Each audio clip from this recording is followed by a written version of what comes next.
Resident Evil has one of the most convoluted storylines in gaming history, spanning decades of corporate conspiracy, viral evolution, and enough bioweapons to make a CDC employee cry. But here's the thing, it actually makes sense. All of it. Every zombie, every mutant, every shadowy corporation traces back to a single flower in West Africa. So today, I'm breaking down the entire Resident Evil story from beginning to end, starting with the moment everything went wrong, the discovery of the progenitor virus. In 1966, 3 men pooled their money to fund an expedition to West Africa. Oswell Spencer, Edward Ashford, and James Marcus wanted a flower, specifically the Stairway to the Sun, a ceremonial plant used by an isolated tribe for generations. What they extracted from it was the progenitor virus, an organism capable of rewriting host DNA at cellular level. There was just one small problem. It killed almost everyone it touched, near universal lethality. You couldn't aim it, couldn't control it, couldn't do anything useful with it in its raw form, which is, not ideal when your whole plan revolves around weaponizing it, but Spencer didn't care. By 1968, he co-founded Umbrella Pharmaceutical Company, legitimate drug company on paper, covert bioweapons program underneath, driven by eugenics and population control. Your standard Tuesday for a billionaire with a god complex. Progenitor's instability meant Umbrella's scientists had to develop derivative strains, the T-virus, the G-virus, Ouroboros, each one an attempt to tame what couldn't be tamed, and each one multiplied the threat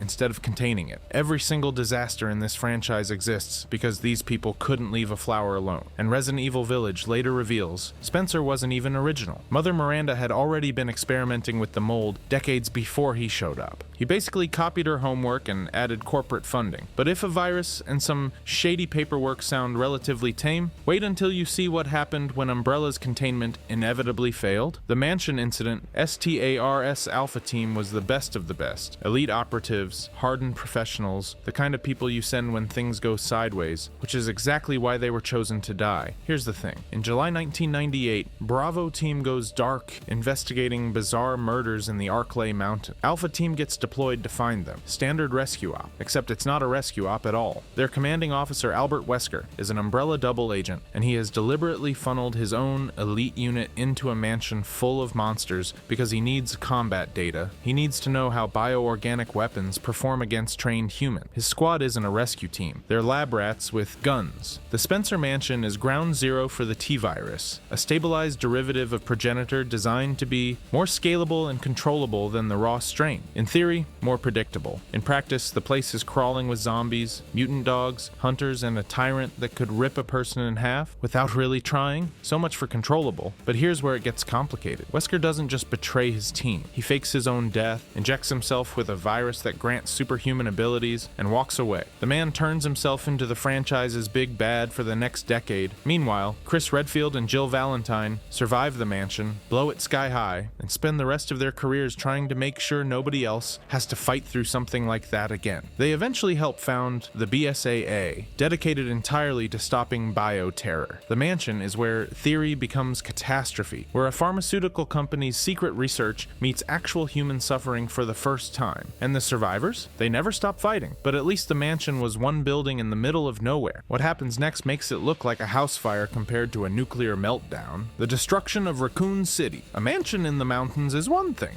An entire American city is something else entirely. September 1998. Contaminated rats spread the T-virus through Raccoon City's sewers and water supply after a leak at Umbrella's underground nest facility. Within days, over 100,000 people are either dead or shambling through the streets looking for something warm to chew on. The Raccoon Police Department collapses. Infrastructure fails. And into this nightmare walk 3 people who have no business surviving it. Leon Kennedy shows up for his first day as a cop. Claire Redfield rolls into town looking for her brother. Jill Valentine, fresh off the mansion incident, tries to escape while a 7-foot bioweapon called Nemesis chases her through every alley in the city, which is, not ideal.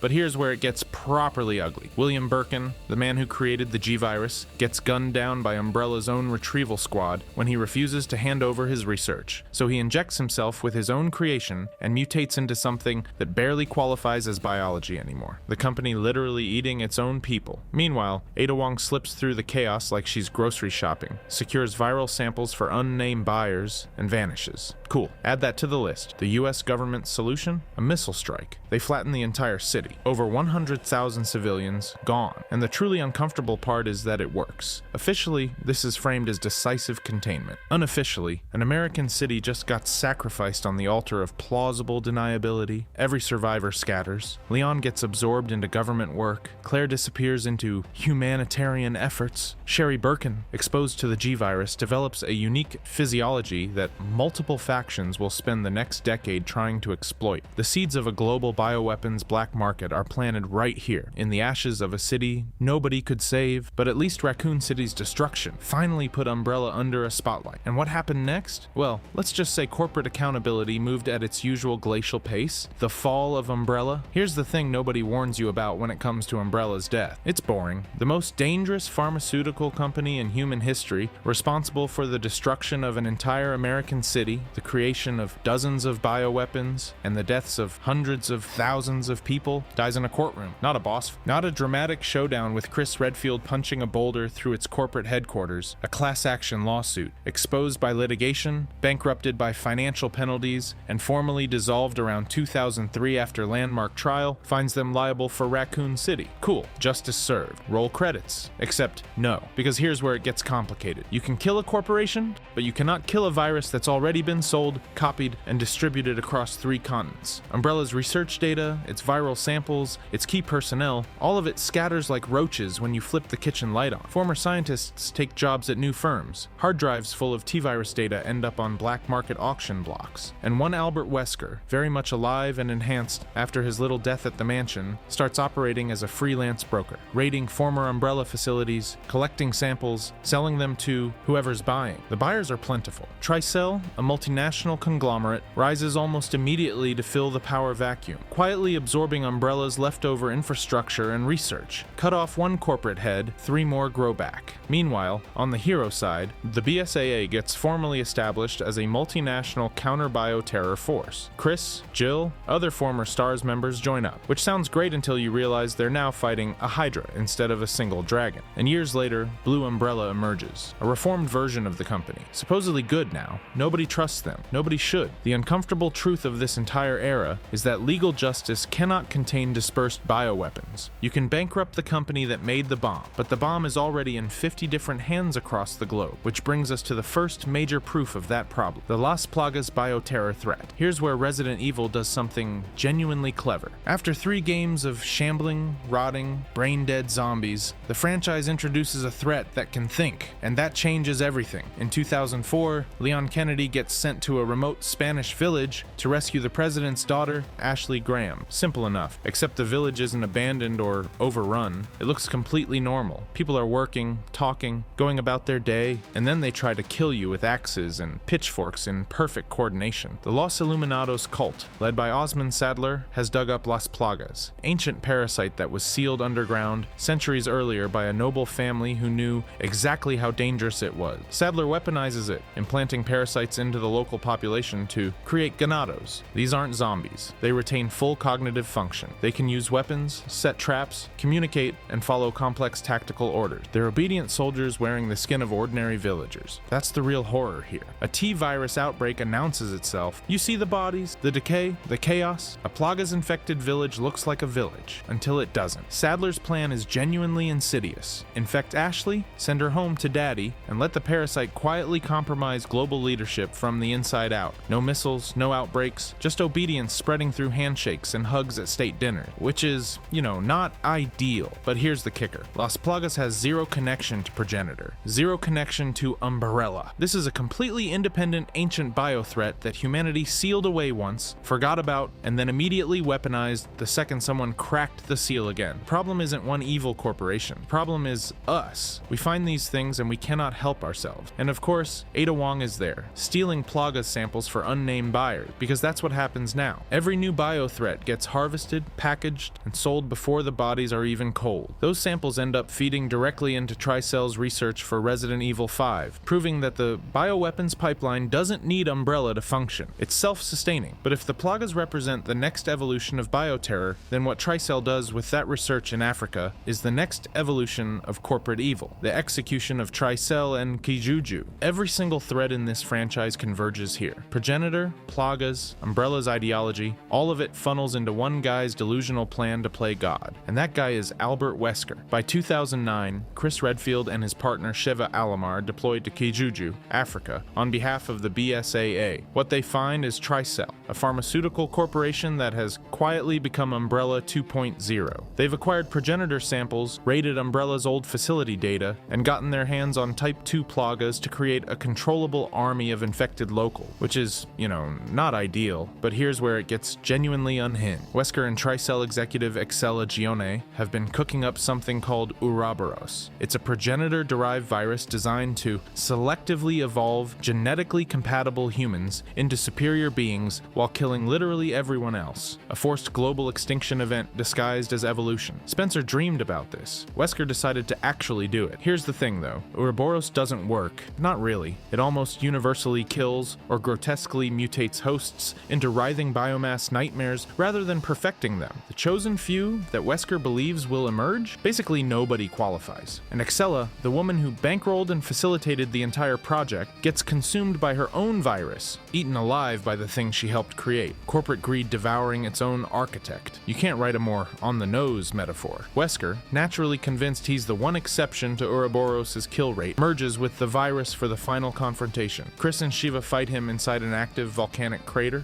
because at this point the series has fully committed to being the most insane action movie ever made. They pump him full of rockets, he falls into lava. A character arc spanning the entire franchise, closed. Tricell's African division collapses, but the uncomfortable question lingers. How much progenitor and Ouroboros research survived in their other branches? Because in this universe, killing the company never kills the science, and that science is about to resurface in ways nobody expected. The Neo Umbrella global attacks. By 2012, bioterror wasn't just a shadowy threat lurking in secret labs. It had become fully globalized, corporate, and disturbingly sophisticated. Neo Umbrella, the successor to the infamous corporation, launched coordinated assaults hitting tall oaks in the US, Lanshan in China, and Edonia in Eastern Europe. The weapon? The C-Virus, a freakishly versatile agent that can turn its victims into shambling zombies, cunning Javo mutants, or massive chrysalid monsters depending on how much you dose them. Here's the kicker. Neo Umbrella's leader, Carla Radames, is herself a tragic product of this biotechnological nightmare. Scientists forcibly transformed her into a clone of Ada Wong, one of the series' most mysterious figures. So the person pulling the strings on these attacks is both a perpetrator and victim of the very virus she unleashes. Her own identity rewritten and weaponized. Behind Carla's Neo Umbrella, a secret cabal known as the Family quietly manipulates global events. Led by powerful figures like Derek Simmons, this shadowy group blurs the line between brutal terrorism and state-sponsored bioengineering warfare. This isn't just rampaging monsters or rogue scientists anymore. It's geopolitical chess with viruses as the pieces. The human cost is deeply personal too. Jake Muller, a mercenary caught in the chaos, turns out to be the biological son of Albert Wesker, Umbrella's original madman. Jake's blood is unique. It can neutralize the C-Virus, making him a literal living antidote amid the chaos. This ties the present outbreaks directly back to Umbrella's dark path, proving you can't escape your biological inheritance in this world. These attacks mark the peak of bioterror's corporate evolution, fully branded, multinational, and tangled with political agendas. The Umbrella name, long thought dead, is wielded as a terrifying symbol of psychological warfare, sowing fear as much as infection. And Carla embodies the tragedy of humanity, caught up in biotech forces bigger than themselves, a villain rewritten by the very science she exploits. But if you think that's complex, just wait until we dive into the eerie mold outbreak that followed. The Dulve mold outbreak. After years of globe-trotting action sequences and international bioterror conspiracies, the franchise does something nobody expected. It puts you in a house, one family, and somehow it's the scariest thing the series has done in a decade. In 2017, Ethan Winters receives a message from his wife Mia, who vanished 3 years earlier. He drives to Dulve, Louisiana, walks into the Baker family estate, and immediately discovers that everything about this rescue mission is wrong. Mia wasn't kidnapped. She was working as a covert bioweapons courier for a criminal network called The Connections, transporting a weapon that looks like a 10-year-old girl. Her name is Eveline, and she is genuinely one of the most unsettling concepts this franchise has ever produced. She's a genetically engineered child designed to infiltrate populations by weaponizing the single most universal human need, family. She doesn't want to kill you. She wants you to love her, and if the mold she carries gets into your system, system, so you will. You won't have a choice. The Baker family are the proof. Jack, Marguerite, Lucas, Zoe. They were normal people before a tanker accident dumped Eveline into their bayou. Now they're regenerating, violent, and psychologically fused into a grotesque parody of domestic life, hosting dinner parties with human remains and calling it hospitality. But here's what makes it genuinely tragic. Their real personalities still break through. Jack Baker, in one of the game's most devastating moments, apologizes to Ethan. He knows what he's become. He just can't stop it. The mold itself represents something fundamentally new. Every previous threat in this franchise corrupted the body. Viruses rotted flesh, parasites hijacked motor function. The mold rewrites identity. It regenerates tissue, blurs the boundary between living and dead, and connects infected hosts into a psychic network controlled by whoever sits at the top. It's not just infection anymore, it's assimilation. And then Chris Redfield shows up in the finale working for something called Blue Umbrella, which is exactly as suspicious as it sounds. The old Umbrella legacy isn't dead. It just got a rebrand and a consulting contract.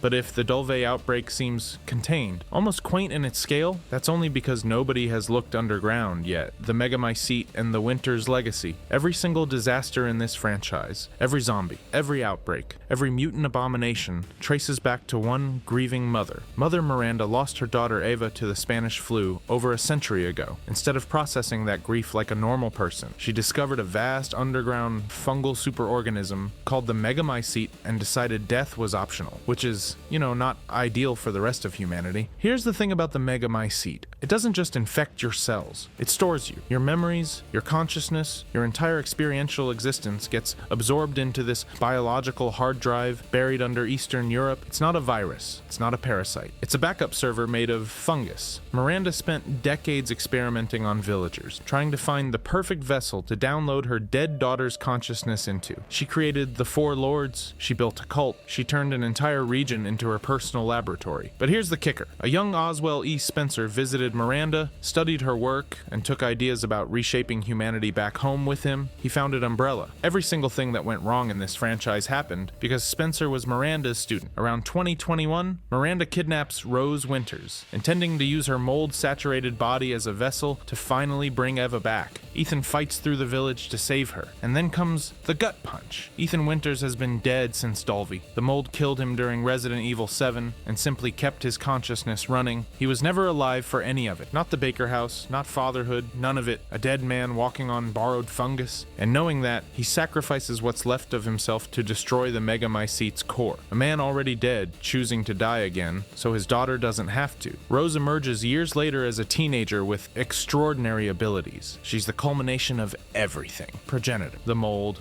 Umbrella's legacy, Miranda's obsession, multi-generational bioengineering condensed into one girl who didn't ask for any of it. The franchise started with a pharmaceutical company making zombies in a basement. It ends with a question that has no clean answer. When consciousness can be stored and reconstructed, when a person can be built from inherited biological trauma they never chose, what does it actually mean to be human anymore? I don't know what to tell you, but that's the story of Resident Evil. If you enjoyed this video and want to see more, click the video on the screen now.